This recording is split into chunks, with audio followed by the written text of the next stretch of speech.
Vamos falar de esportes, Antônio Carmo, bate-papo de todos os dias. Seja bem-vindo, ótima terça-feira para você. Muito obrigado, para você também. Bom dia, Cláudio Nicolini, e bom dia a todos que nos acompanham aqui na Band Vai.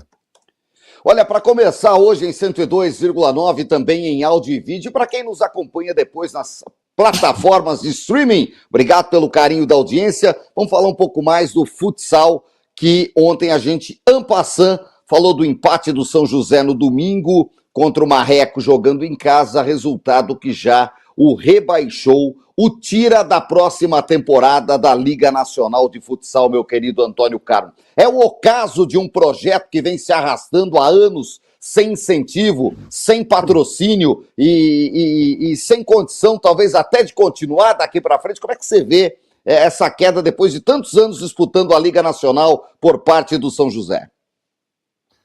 São José viveu seu auge no futsal quando logo foi montado o São José Futsal 2007, 2008, 2009, 2010, 2007, para quem não se lembra, o time passou o ano inteiro invicto, disputou 75 jogos, não perdeu nenhum e ganhou 7 campeonatos, obviamente todos eles invictos. Continuou assim em 2008, até que perdeu a invencibilidade, então ficou normal. Mas disputou Copa Brasil, que era um campeonato muito importante, foi vice-campeão, perdendo do Jaraguá.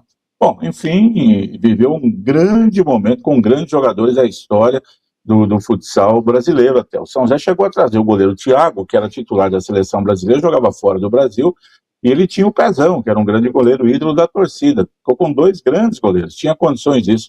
Repatriou Leandro Cime, Daniel Baron, craques de seleção que jogavam na Espanha, vieram para o Brasil, vieram jogar no São José. São José viveu um grande momento. Foram 3, 4 anos em que ele, aqui na região sudeste, ele predominou. Foi campeão paulista várias vezes, os outros torneios também aí da região, mas em termos nacionais, Nicolini, já há muitos anos o futsal do sul do país é o que manda na modalidade. Rio Grande do Sul, Santa Catarina, Paraná, somente no Rio Grande do Sul, né, os times são muito fortes. O Joinville esse ano fez a melhor campanha, ele é de Santa Catarina. O Atlântico de Erechim, no Rio Grande do Sul, fez a 2ª melhor campanha. Depois vem o Magnus, que é de Sorocaba, o único que está aí ainda da região sudeste nesse meio. Tem o Praia Clube também, vai lá, de Minas. O Jaraguá está sempre presente, o Pato, o Marreco, Carlos Barbosa, esses times todos aí. E o São José perdeu o investimento, Nicolino, há alguns anos aí. Me explicava um tempo atrás o presidente Roberto Rocha Brandão Montanha, sempre está nos acompanhando, o investimento que tinha, os patrocinadores, foi mudada a regra lá também em relação ao recebimento, e o time, logicamente, ficou com menos dinheiro para investir. Não tem jeito, Nicolino, em qualquer esporte aí, se você não tiver dinheiro, você faz uma campanha razoável, média, de repente dá certo, mas sem os investimentos que se tinha para fazer antigamente, o time ficou numa situação comum. E aí, de vez em quando, ganha uma Taça Paulista, faz um bom campeonato e classifica-se entre os 16 melhores do futsal, mas esse ano deu tudo errado e o time fez uma campanha muito fraca. Em 16 jogos, só 2 vitórias, 4 empates, 9 derrotas, ficou na penúltima colocação, à frente apenas do Santo André em Tele, que também é outro time que já teve momentos extraordinários no futsal. O ano passado o campeonato teve 22 times, esse ano caiu para 16, hoje teve 20. O Taubaté chegou a disputar 3 anos, né, alugando a franquia, que era da Umbra, eu acho, e os times que têm franquia têm a predominância, né? E aí houve essa mudança no regulamento, os times aceitaram aí, e com 16 times jogando, classificaram-se os 12 melhores, com os 4 primeiros já garantidos nas oitavas. Do 5º ao 12º vai haver uma repescagem agora, ou um playoff aí, 5º contra o 12º, por exemplo. O Jaraguá vai jogar contra o Tubarão, o Corinthians vai enfrentar o Pato, e daí classificam-se mais 4, com os 4 de lá e tal, e vão seguindo adiante aí para a sequência do campeonato. Só o Minas é que ficou fora de qualquer coisa. O Marreco, ele vai disputar uma repescagem para se manter aí na Liga, contra um time que vem lá, que seria a Liga B, um chamado Campeonato Brasileiro, eu acho, e são os 10 Santo André em Tele rebaixados. Mas como eu já disse aqui ontem, rapidamente, Nicolino, o São José, ele é dono de franquia. Então, ano que vem muda o regulamento, ele, como tem o direito da franquia, ele pode voltar. Tem que esperar para ver o que vai acontecer.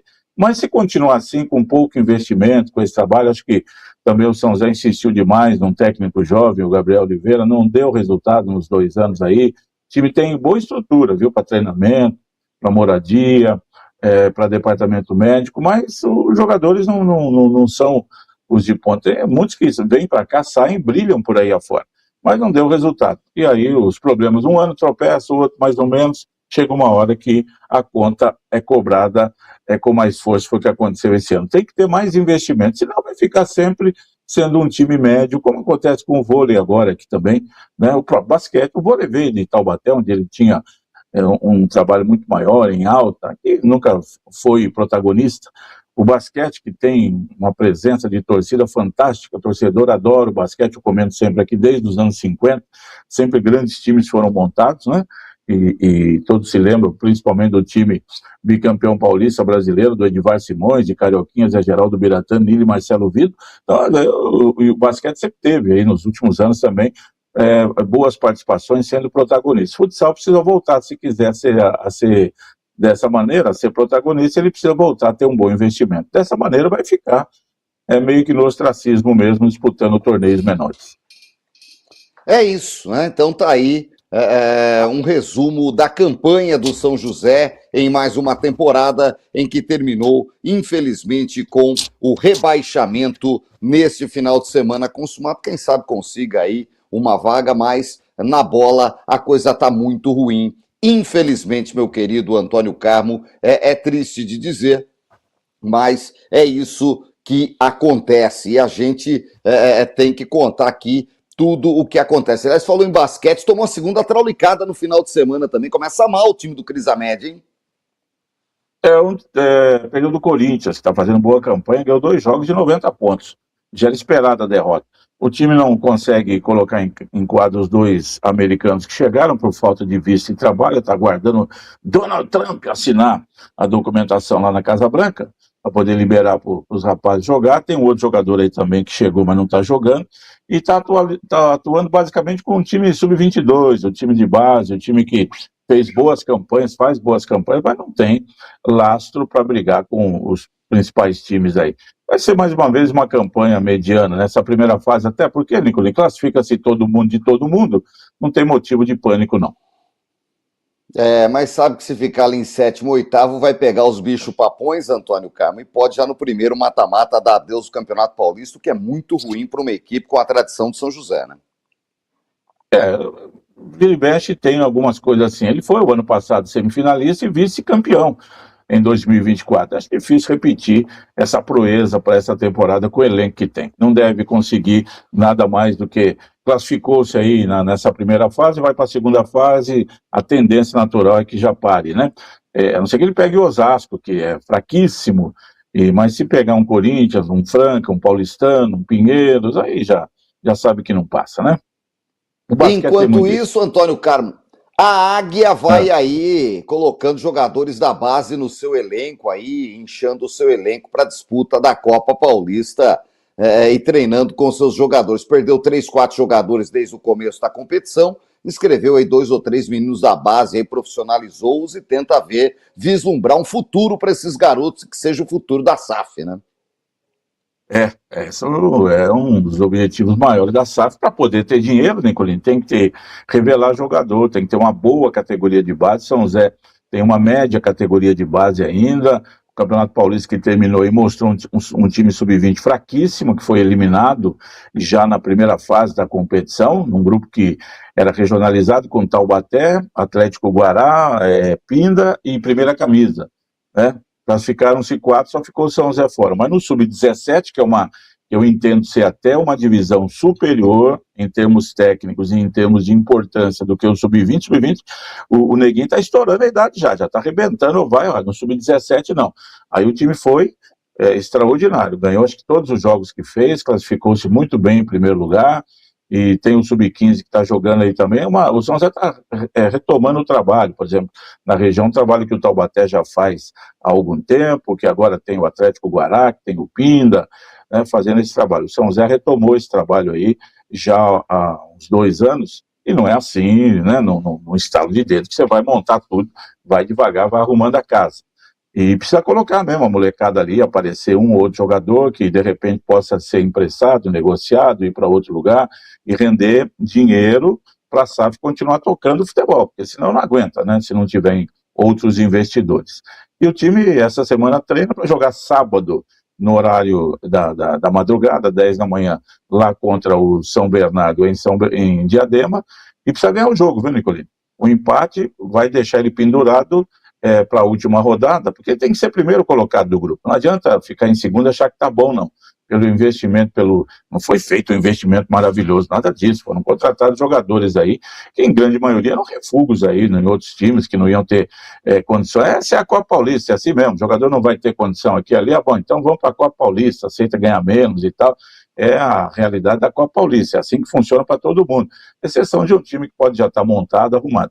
Quando você vai montar um time, igual o São José teve que fazer, dispensou quase todo mundo do Campeonato Paulista, tem que reformar e remontar um time para a Copa Paulista, não se consegue fazer um trabalho de forma. Você invista dinheiro, fala, quer saber de uma coisa, eu vou gastar um bom dinheiro aqui, vou ganhar essa Copa Paulista de cabo a rabo, de ponta a ponta, e já deixo uma estrutura montada para o ano que vem. Mas isso não é feito, não é assim que pensa também a SAF do São José. E aí montou um elenco razoável, com falhas, não tem meio campo ali, um camisa 10, aliás é difícil, né? Tem centroavante também definidor, tem que arrumar a casa aí não tem poucos. Camisa 10, cara. Não tem, quer verdade. Que o São José tenha. Pois é. O Taubaté tenha. Né?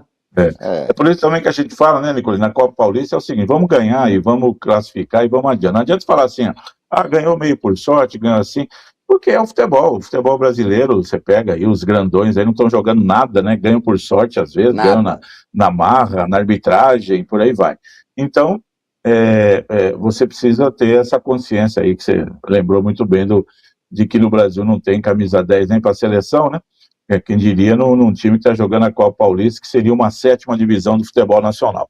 Então, fica essa dificuldade, mas tem que jogar contra o São Bernardo, que é de Série A3 sábado, e ganhar o jogo, porque ainda vai depender só dele para garantir a classificação em primeiro lugar no grupo na última rodada contra o São Caetano. Faltam 2 jogos só para terminar a primeira fase. Faltam 6 jogos, Nicolino, para o time estar na final do campeonato. É só ter um pouco mais de atenção, porque o campeonato é bem fraquinho. É isso, hoje se encerra a 4ª rodada com Marília e Bandeirante de Birigui, lá em Marília, 7h30 da noite, jogo do Grupo 1, Antônio Carmo, aí fica todo mundo faltando 2 jogos para terminar esta primeira fase, vamos ficar de olho. Hoje tem Sul-Americana e Libertadores, começando pela Sula Miranda, meu querido Antônio Carmo. Essa era cantora, hein? Eu sei que você gostava, rainha dos caminhoneiros.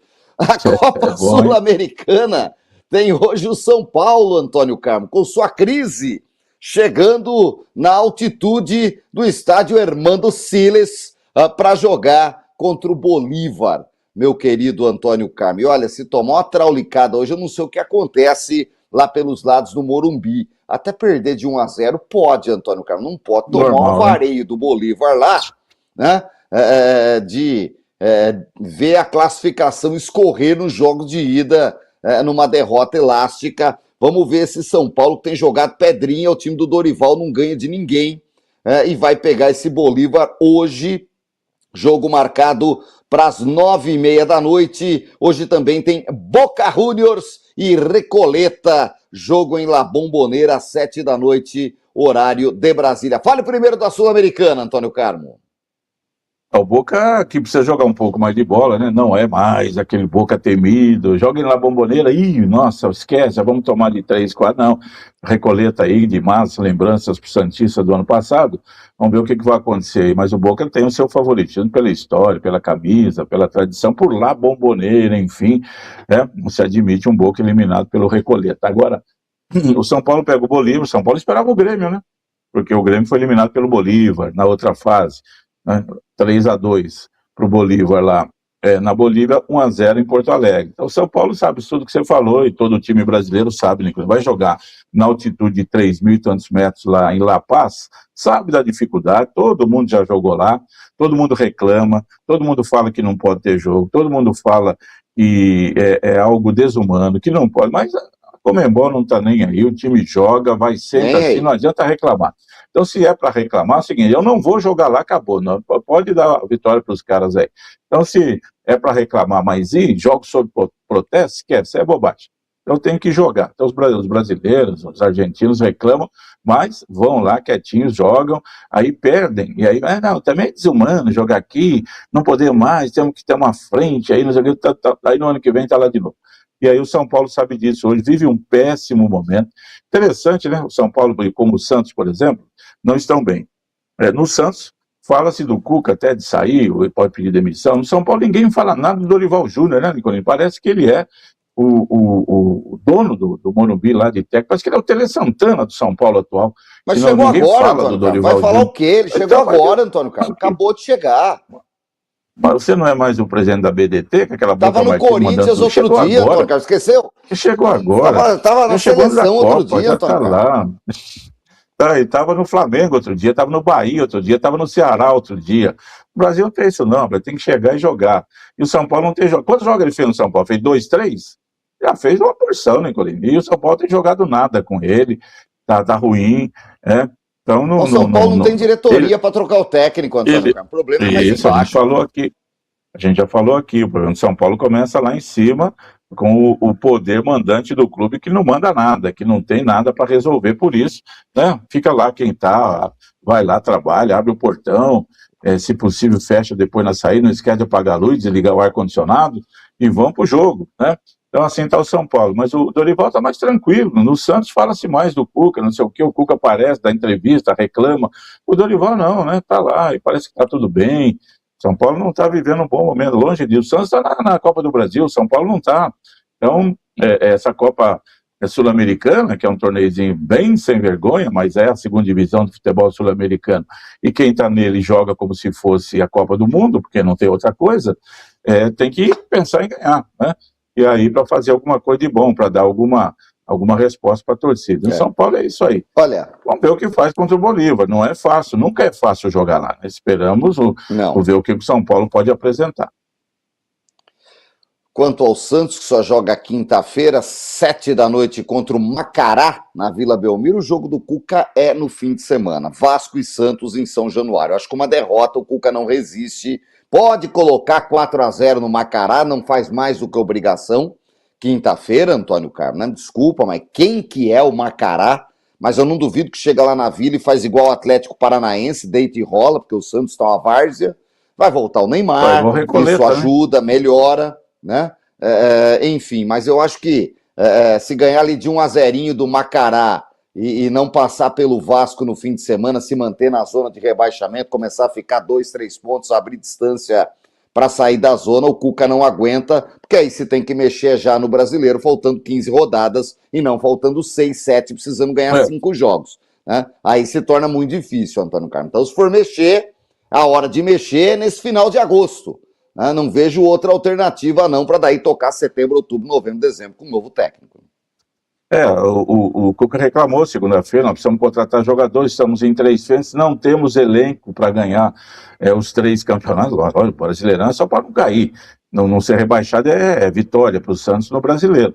A Copa do Brasil é muito difícil, a Sul-Americana me parece ser o campeonato mais fraco que o Santos tem, com condições de brigar, se quiser alguma coisa com o Neymar e companhia. Ele falou, precisamos ter uns 3 jogadores para ter um elenco um pouco mais qualificado, só botando a molecada não aguenta o tranco aí e tal, e ele reclamou, mas o Santos não pode contratar, está sem condições financeiras e também está impedido, tem que pagar a dívida da FIFA, aquela coisa toda, então fica agora, Santos e Vasco domingo, é um jogo como você diz, de vez em quando, de 447 pontos, né, vale uma eternidade esse jogo, o Vasco jogando em casa, vai estar com o São Januário lotado, obviamente, isso aí deve ser com portões fechados esse jogo, né, pela dificuldade que tem, mas a torcida do Vasco está de parabéns, é uma torcida maravilhosa, o que tem apoiado o time não é esse ano, não, ao longo desses últimos anos em que o Vasco só apanha e só dá desgraça para a torcida não abandona o Vasco, é uma torcida maravilhosa, fiel mesmo ao extremo, torcida do Vasco, sensacional, deu um baile contra o Fluminense semana passada, e o Santos vai ver o que acontece aí. O Cuca daqui a pouco ele pega o boné dele e vai embora também. A família está com um problema lá em Porto Alegre, lá não sei onde, não dá para ficar. E aí o Santos vai ter que apelar para Marcelo Teixeira, aquelas coisas todas, né? Ver o que vai. Marcelo Fernandes. Marcelo Fernandes, Marcelo Teixeira. O presuntinho. Ver o que ocorre. Não sei por onde está com problema aí também. São problemas, né? Problemas e mais problemas que os times estão vivendo aí. Na Libertadores, Estudiante Católica, hoje no Jorge Risque, na Argentina, Antônio Carlos. Promete lotar a torcida empurrando o Estudiantes de La Plata com a sua camisa vermelha e branca e toda a sua tradição. E hoje tem o Fluminense, no Maracanã, Antônio Carlos, contra o glorioso Independente Rivadavia, uma das novidades sul-americanas nessa Libertadores. Vem bem o Rivadavia, vem varrendo todo mundo, Antônio Carlos. Estudiantes, tetracampeão da Libertadores, né?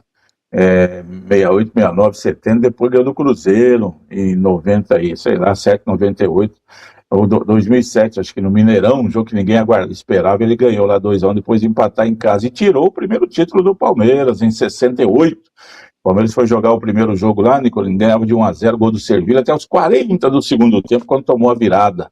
Aí veio o segundo jogo no Pacaembu, 3-1 para o Palmeiras, mas não tinha saldo de gols, tinha jogo extra. E no jogo extra, o jogo foi lá em Montevidéu, o Estudiantes ganhou de 2-0 com destaque para Verón, o antigo Verón, o pai do Verón atual aí, do Estudiantes. Acho que está como presidente do clube aí, time de muita tradição, de muita história na Argentina. O Fluminense com o Rivadavia, Nicolino, vieram do mesmo grupo, né? Com o Rivadavia, que fez a segunda melhor campanha da primeira fase, ficou atrás só do Flamengo. Sim. Ficou na frente de Palmeiras, ficou na frente de Corinthians, Cruzeiro, de todo mundo. Uma campanha extraordinária. Ele ganhou do Fluminense no Maracanã e empatou na Argentina, na fase de grupos. Está bem, está em 4º lugar lá no Campeonato Argentino. O Fluminense vem mal, eliminado da Copa do Brasil. Depois da parada para a Copa não jogou nada. E hoje é jogo. Tem que conseguir um resultado bom aí, porque sabe que o jogo da volta vai ser complicado. Não tem o John Kennedy, vamos ver se o Hulk está lá no Fluminense, Nicolino, no time master do Fluminense, mas não está conseguindo jogar até agora também, não entregou nada, não é o Hulk do Atlético Mineiro, vamos ver se hoje ele consegue fazer alguma coisa de bom, o Fluminense precisa abrir vantagem. Se não tem o John Kennedy, bota o George Bush, bota outro aí, Antônio, que vai, não é? Tá bom. Esses caboclos com o nome de presidente, né? Americano, que isso, coisa. Hein? É verdade. Ó, muito respeito. Dito isso, Antônio Carmo, vamos nessa. Mas antes de ir embora, eu queria só te ouvir. O nosso ouvinte Cássio, lá de Sorocaba, falou assim: vocês viram as mudanças na regra que a CBF implanta no Brasileirão na próxima rodada? Né? Aí ele pergunta: será que os árbitros estão capacitados para isso, Antônio Carmo? Imagem agora, somente o capitão pode falar com o árbitro, não sei o quê. Não, eu só acredito vendo, sou meio São Tomé nessas coisas, viu, Antônio Carmo? É verdade. Antes de falar disso, eu esqueci o nome do nosso companheiro da Band flamenguista aí que me cobrou. Eles falaram do golaço do Alex Telles e não falaram do golaço do Pulgar. Um gol maravilhoso do Flamengo. Aliás, nós esquecemos de falar de 2 gols. Falei, esquecemos de falar de 2 gols. O gol dele como é bonito jogador que chuta de fora da área, Nicolino. Não só em cobrança de falta, que foi o caso do Alex Telles. Recebe a bola e fala: quer saber da coisa? Vai estar aqui. Como era feito antigamente. Hoje o brasileiro não faz mais isso. Levanta a cabeça. A bola. Ele soltou uma bomba lá da intermediária, mas foi no ângulo mesmo, no trinco, como se costuma dizer. E o gol sofrido pelo Thiago Volpi, né? O gol do Corinthians, do Galo. Nossa. O lateral esquerdo de Juninho Capixaba, Nicolai, recua a bola do meio campo, a bola vem na fogueira para ele, em vez de ele tocar, dar um chutão para frente, ele joga para trás pro goleiro, vendeu o goleiro. Aí o goleiro, que é ruim, o Thiago Volpi, Nicolai, ele não serve para jogar no segundo quadro do São Manuelense. Desde os tempos de São Paulo. Desde os tempos de São Paulo, de Grêmio, jogou só em time bom por aí. E ele foi dar um chute na bola, furou, né? A bola passou e empresário bom. E dirigente bobo, né? Ingênuo, né? Que contrata o rapaz, né? É o caso do Red Bull. E aí saiu 2 gols assim que entram, um pela beleza e outro pela ruindade. Mas falando aí, voltando então à questão, Nicolino, que é interessante e deveria já ter sido começado a aplicar. CBF definiu ontem com os clubes da Série A e B, vai começar na rodada do fim de semana para séries A e B, viu? Série C, Série D, Copa Paulista, nada disso. Série A e B e acho que no Brasileiro Feminino também, da primeira divisão. Então essas regras aplicadas na Copa do Mundo, com exceção só daquela que marca o escanteio e não é, e volta, só essa daí. Mas aquele lance, goleiro, 5 segundos, pegou a bola, o juiz conta, não bateu, escanteio. Tiro de meta, o Beck vai bater o tiro de meta, bola no chão lá. Não repõe em 5 segundos, escanteio para o adversário. Lateral. 6 segundos, pegou a bola. 6 segundos, tal. Substituição. Reversão. São 10 segundos, não saiu. Não saiu em 10 segundos, o cara que vai entrar não entra, fica um minuto fora. minuto. E aí, um minuto. E aí também definiram uma coisa que eu acho que é novidade, que diz que vai ser aplicada no campeonato inglês e mais um lugar, que é o seguinte: o goleiro caiu, ele pode ser atendido ali, né? Porque todo jogador que cai, o árbitro já vai lá e fala, vai continuar ou vai sair? Vai sair, então você vai e vai ficar um minuto lá fora para poder voltar. Se fica aqui dentro, tá bom. Né? Se entrou a comissão médica para atender, tira o jogador e ele fica um minuto lá fora. O goleiro tem essa prerrogativa, obviamente. Mas é o seguinte, o goleiro caiu para ser atendido, entrou a comissão médica, tem que sair o capitão do time. Fica um minuto fora. Sai um. O capitão já não está no jogo, sei lá, escolhe um, pronto.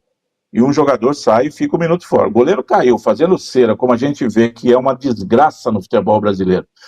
E é para time grande também, que está num jogo mata-mata aí definindo, garantindo classificação, o goleiro, a coisa mais fácil que tem é cair. Chuta uma bola, ele espalma, a bola vai para escanteio, ele já cai e já fica lá. E aí, vai ficar? Então tá bom. Vem aqui o médico, sai o capitão, um minuto fora. Caiu de novo, vem o médico, um minuto fora do acho que foi uma boa medida mesmo. Tem que fazer algumas coisas, né, Nicolini? Porque o futebol brasileiro, eles viram aí que ele só fica, se não me engano, à frente da Argentina em tempo de bola rolando nas principais ligas. Não passa de 50 minutos de bola rolando por jogo. É uma coisa horrorosa. Então isso não pode realmente ocorrer. E aí, Nicolini, eu vi uma declaração, não sei se foi do presidente ou do vice-presidente, com muita humildade. Ele falou, temos que entender que o Campeonato Brasileiro é um subproduto no futebol mundial. Falou com essas palavras. Ninguém dá bola para o nosso campeonato por conta das coisas erradas que aqui acontecem. Nós temos um subproduto. Reconheceu isso? Tão louco para vender lá fora, né? Para mais uns 20 países transmitir e levar uma grana, né? Só por aí isso. O cara olha e fala, né? Sim, mas é claro, Nicolai, você tem que explorar. O mercado, todo mundo aqui quer assistir o campeonato inglês, o campeonato espanhol. Alemão. O italiano está embaixo. Francês. Alemão. O italiano está embaixo. Aí o seguinte, lá fora, alguém quer assistir o campeonato brasileiro, o caboclo já pega o jogo aqui, é 10 horas da noite, aqui é 3 horas da manhã lá. Ele vai ver lá o jogo do Corinthians contra o Inter. Aí vê aquela pelada, um São Paulo e Grêmio, que é 11 horas da noite no sábado lá. Ele já vê aquele jogo que ele fala, meu Deus do céu, isso aqui é filme de terror, deixa eu tirar aqui, senão a criançada vai morrer de medo. Aí tira já do canal. Não dá. Né? O futebol brasileiro é horrível. Né? É um subproduto. Bem disse isso. Foi o próprio presidente da CBF. O nosso campeonato é um subproduto. Nós temos que melhorar muito para poder ficar bem aí na fita no cenário internacional. E tem mesmo, porque essas coisas podem ajudar a melhorar um pouco aí. Começa no fim de semana, vamos ver. Agora, se o árbitro não tiver força, não tiver o apoio da CBF, os jogadores continuam reclamando, os bolinhos que são feitos ali, aquela coisa toda, né, Nicolini? Vai atrapalhar ainda. Fica difícil. A cultura do nosso futebol não vai mudar rapidamente, não. Vamos ficar de olho, Antônio Carmo. Excelente terça-feira para você. Amanhã a gente volta. Obrigado, Cláudio Nicolini, para você também, os amigos todos que nos honram com audiência aqui no Bate-Papo Esportivo. Ótima terça, gente. Até mais.